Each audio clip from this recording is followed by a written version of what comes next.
कहते हैं ना, हर घर सिर्फ ईंटों से नहीं बनता। कुछ घर प्यार, त्याग और सपनों से बनते हैं। आज मैं आपको एक ऐसे ही घर की कहानी सुनाने जा रही हूँ।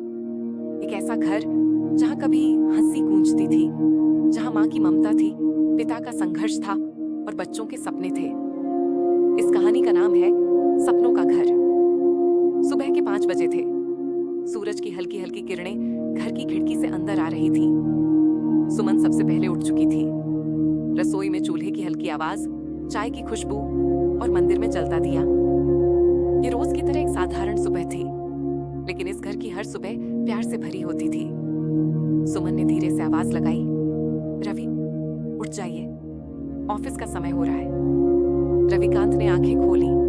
चेहरे पर थकान थी, लेकिन होठों पर एक हल्की मुस्कान भी, क्योंकि वो जानता था उसकी मेहनत किसी सपने के लिए है। घर में बच्चे उठ चुके थे। आकाश कॉलेज जाने की तैयारी कर रहा था। बार बार शीशे में खुद को देखता, क्योंकि वो अपने माता पिता का सपना था। प्रिया अपनी किताबों में डूबी हुई थी, लेकिन माँ के बिना बोले ही समझ जाती थी कि कब क्या करना है। और छोटा नील, वो तो इस घर की रौनक था। कभी पापा के जूते छुपा देता, तो कभी माँ की चूड़ियां पहन लेता। रविकांत ने हंसते हुए कहा, अरे नील, तू तो पूरा शैतान बनता जा रहा है। नील ने मासूमियत से कहा, पापा, मैं बड़ा होकर आपको आराम दूंगा। रविकांत की आंखें भर आईं। नाश्ते की टेबल पर सब बैठे थे, लेकिन रविकांत का मन कहीं और था।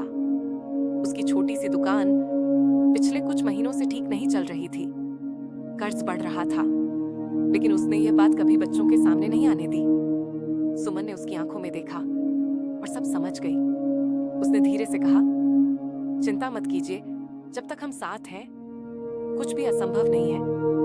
रविकांत ने मन ही मन सोचा, अगर ये साथ ना हो तो मैं कब का टूट चुका होता। ये घर बहुत बड़ा नहीं था, ना ही कोई आलीशान बंगला, लेकिन ये घर हर बच्चे का सपना था। यहाँ माँ की डांट में भी प्यार था, पिता की चुप्पी में भी जिम्मेदारी थी और बच्चों की हंसी में भविष्य छुपा था। रविकांत अक्सर छत पर खड़े होकर सोचता, काश मैं इन बच्चों को कभी किसी के आगे झुकने ना दूं। लेकिन किसे पता था कि समय खुद उसे झुकाने वाला है। उस दिन जब रविकांत दुकान से लौटा, तो उसके हाथ में एक कागज था, बैंक का नोटिस। उसने सुमन से कुछ नहीं कहा, चुपचाप कमरे में चला गया। सुमन ने नोटिस देख लिया, लेकिन सवाल नहीं किया, बस चुपचाप भगवान के आगे हाथ जोड़ दिए। हे भगवान, मेरे बच्चों की खुशियां मत छीनना। उस रात सब सो गए थे, लेकिन रविकांत की आंखों में नींद नहीं थी। और तभी एक फोन कॉल आया, आकाश के कॉलेज से। एक ऐसा फैसला जो इस परिवार की जिंदगी बदलने वाला था। क्या रविकांत अपने सपनों के घर को बचा पाएगा? क्या यह खुशहाल परिवार बिखर जाएगा? यह तो अभी शुरुआत है।